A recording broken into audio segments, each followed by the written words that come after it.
આ ટુકડાઓની અનિયમિત ભ્રમણકક્ષાઓ તથા અસ્થિર ગુરુત્વાકર્ષણ બળને લીધે તેઓ સતત અંદરો અંદર અથડાયા કર્યા હશે અને તેમની અથડામણ દરમિયાન તેઓ તૂટતા અને પછી જોડાઈને મોટા ખડકો બન્યા હશે. આ ઘટના કરોડો વર્ષો સુધી ચાલી હશે અને ગ્રહોનું નિર્માણ થયું હશે.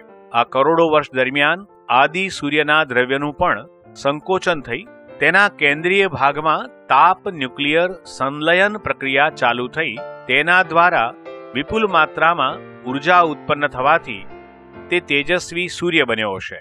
આમ આ રીતે સૂર્યમંડળનું નિર્માણ થયું હશે. સૂર્યમંડળમાં હાલ 9 ગ્રહો ઉપરાંત ગ્રહોની આસપાસ પરિક્રમણ કરતા 102 થી વધુ ઉપગ્રહો, 1 લાખથી વધુ લઘુગ્રહો, ઉલ્કાઓ અને ધૂમકેતુઓનો સમાવેશ થાય છે.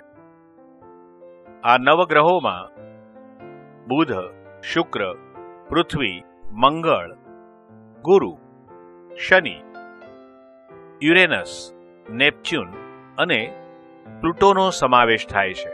પ્લુટોને વામન ગ્રહ તરીકે ઓળખવામાં આવે છે.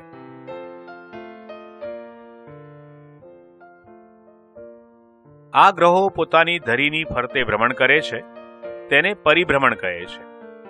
આ ઉપરાંત આ ગ્રહો સૂર્યની આસપાસ પરિક્રમા કરે છે તેને પરિક્રમણ કહે છે.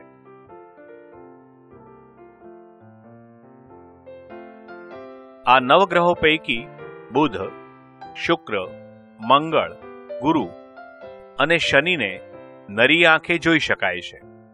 બાકીના ગ્રહોને જોવા માટે ટેલિસ્કોપની જરૂર પડે છે. હવે આપણે આ 9 ગ્રહો વિશે માહિતી મેળવીએ. બુધ. બુધ એ સૂર્યની સૌથી નજીકનો અને કદમાં નાનો ગ્રહ છે.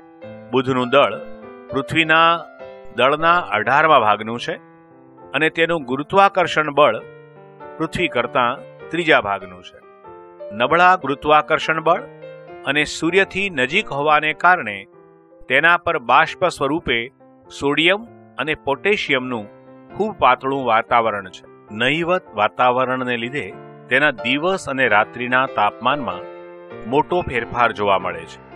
બુધનું સૂર્ય તરફની સપાટીનું તાપમાન 427 ડિગ્રી સેલ્સિયસ અને રાત્રિનું તાપમાન -173 ડિગ્રી સેલ્સિયસ જેટલું છે. તાપમાનના આટલા મોટા તફાવતને કારણે બુધ પર જીવન શક્ય નથી. બુધની સપાટી પર નાના મોટા અનેક ખાડાઓ આવેલા છે જે ઉલ્કા વર્ષાને કારણે પડે છે. તેની ધરી પરના પરિભ્રમણની ગતિ ધીમી છે. બુધને એક પણ ઉપગ્રહ નથી.